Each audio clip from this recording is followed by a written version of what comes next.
پیران کلیسا کی دعا ہے کہ یہ ٹل جائے۔ تو پہلی بات میری ختم ہوئی، عالمی نظام خلافت دنیا کی تقدیر مبرم ہے، ہو کر رہے گی، اس میں کسی صاحب ایمان کو کوئی شک، کوئی شبہ، کوئی ریب نہیں ہونا چاہیے۔ البتہ اس کا اب دوسرا پہلو کیا ہے، اس کا آغاز کہاں سے ہوگا؟ اب وہ نقطہ کون سا ہوگا، نقطہ آغاز کون سا ہوگا؟ اس میں پہلی بات تو میں نے کہا جو شک کرے گا اس کا پھر ایمان مشکوک ہے، ہوگا، لازماً ہوگا، گلوبل ہوگا، پوری دنیا میں ہوگا۔ کہاں سے شروع ہوگا اس میں آپ اختلاف کر سکتے ہیں، لیکن مجھے تو دو حدیثیں تو ملی ہیں جن سے یہ اندازہ ہوتا ہے کہ یہ اس مشرقی خطے سے ہوگا، عرب کے مشرق کی جانب کسی ملک سے ہوگا، کسی خطے سے ہوگا۔ وہ حدیثیں بھی اب آپ پڑھ لیجئے پہلے، پھر میں کہہ رہا ہوں یہ خزانہ ہے جو ہم نے آپ کی خدمت میں پیش کیا ہے، کاش کہ آپ اس کی قدر کر سکیں، یہ حدیثیں آپ کو ازبر ہو جائیں، یاد ہو جائیں، لوح قلب پر نقش ہو جائیں۔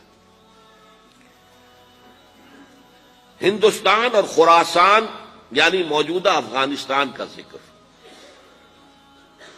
ابن ماجہ کی روایت ہے، عن عبداللہ ابن الحارث رضی اللہ تعالی عنہ قال رسول اللہ صلی اللہ علیہ وسلم یخرج ناس من المشرق یؤتئون للمہدی یعنی سلطانہ، یعنی سلطانہ، دونوں طرح سے پڑھ سکتے ہیں۔ حضرت عبداللہ ابن حارث فرماتے ہیں رضی اللہ تعالی عنہ کہ حضور نے ارشاد فرمایا مشرق کی طرف سے وہ فوجیں نکلیں گی، لوگ آئیں گے جو عرب میں مہدی کی حکومت قائم کریں گے۔ یہ مہدی کون ہوں گے اس کا ذکر میں ذرا بعد میں کروں گا، لیکن نوٹ کر لیجئے کہ مہدی سے پہلے لازماً کسی مشرقی علاقے کے اندر وہ نظام قائم ہو چکے گا، تب وہاں سے فوجیں آئیں گی نا۔ یہ مشرق کون سا ہے؟ عرب کے مشرق میں آپ چلیے، ایران بھی آ جائے گا، افغانستان بھی ہے، پاکستان بھی ہے، اور اگر اسے اور توسیع دیں تو ہندوستان بھی ہے۔ یہ ہے عرب کا مشرق، اس سے فوجیں جائیں گی۔ اس کا کیا مطلب ہے کہ اس میں سے کسی جگہ پر نظام خلافت پہلے قائم ہو جائے گا تاکہ وہاں سے فوجیں جائیں گی جو جزیرہ نما عرب میں حضرت مہدی کی حکومت کو قائم کریں گی۔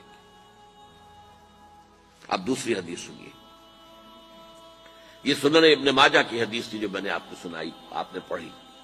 دوسری عن ابی ہریرہ رضی اللہ تعالی عنہ، یہ ترمذی شریف کی روایت ہے، قال قال رسول اللہ صلی اللہ علیہ وسلم یخرج من خراسان رایات سود لا يردها شیء حتی تنصب بإیلیا، خراسان کے علاقے سے سیاہ جھنڈے لے کر فوجیں آئیں گی، ان کا رخ کوئی موڑ نہیں سکے گا، ان کو پیچھے پھیر نہیں سکیں گے کوئی بھی، یہاں تک کہ وہ یروشلم میں جا کر جھنڈے نصب کر دیں گے۔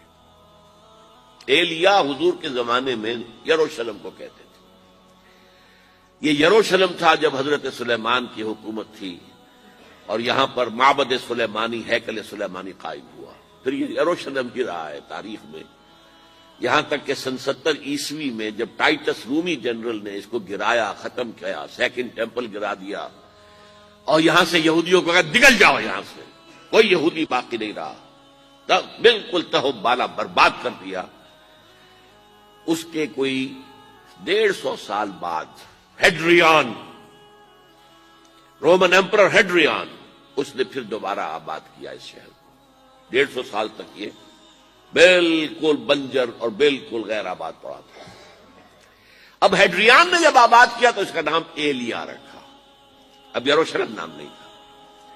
تو حضور کے زمانے میں پھر اس کا نام ایلیا تھا، اور اب اس سے کیا معلوم ہو رہا ہے کہ یہ یروشلم مسلمانوں کے قبضے سے اس وقت نکلا ہوا ہوگا، ایک دفعہ پہلے نکلا تھا، سن 1099 عیسوی میں مسلمانوں کے ہاتھ سے نکلا، کروسیڈرز، عیسائیوں نے آ کر اس کو قبضے میں کیا، لاکھوں مسلمانوں کو مارا، قتل کیا۔ اس کو 1187 عیسوی میں واپس لیا ہے کس نے لیا ہے؟ صلاح الدین ایوبی کرد. عرب کھوکھلے ہو چکے تھے، عربوں نے کھویا، واپس نہیں لے سکے. بہت حکومت کر چکے تھے، 400-500 برس کی حکومت کر کے، اور ان کے عیش اور ان کے آرام، اب ان میں جان نہیں تھی کہ وہ واپس لے سکے. واپس لینے والا گرم کرد خون تھا، صلاح الدین ایوبی. تو گویا کہ اب آپ سمجھئے کہ 88 برس تک عیسائیوں کا قبضہ رہا یروشلم پر. اب 1967 میں یہودیوں نے قبضہ کیا ہے، اور اب 38 برس تو ہو گئے، 88 نہیں تو 38 برس تو ہو گئے. لیکن وہ دور آئے گا کہ اب پھر لیں گے. لینے والے عرب بھی نہیں ہوں گے، خراسان کے علاقے سے فوجیں آئیں گی. یہ خراسان کیا تھا؟ ایلیا تو میں نے آپ کو بتا دیا، یروشلم کا نام ہے. خراسان اس زمانے میں ایک بہت بڑے ملک کو کہتے تھے. کچھ حصہ پاکستان کا بھی اس میں شامل ہے، کچھ حصہ ایران کا بھی ہے. ایران کے اس حصے کو اب بھی خراسان کہتے ہیں، وہ ایک صوبہ ہے.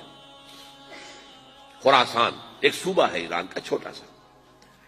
پاکستان میں خاص طور پر یہ جو علاقہ مالاکنڈ ایجنسی کہلاتی ہے، اس سے اوپر جتنا علاقہ ہے، اور یہ جو واخان کی ایک پٹی آتی ہے اوپر، واخان افغانستان کی ایک پٹی سی دم سی چلی آتی ہے جو جا کر چائنا کی سرحد سے مل جاتی ہے. یہاں سے لے کے یہاں تک یہ جو مالاکنڈ کا وہ درہ ہے اور پہاڑ ہے، یہ بھی خراسان کا حصہ ہے. باقی تقریباً 2/3 آف افغانستان ساؤدرن حصہ نہیں ہے خراسان کا حصہ، یہ سیستان کہلاتا تھا، یہ خراسان نہیں ہے. لیکن یہ کہ اوپر کا 2/3 آف افغانستان، اور اس کے ساتھ یہ جو عرب جو اب یہ ترک ممالک آزاد ہوئے ہیں سوویت یونین کی ڈسولوشن کے ساتھ، یہ سارا علاقہ کہلاتا ہے خراسان بزرگ، دی گریٹ خراسان.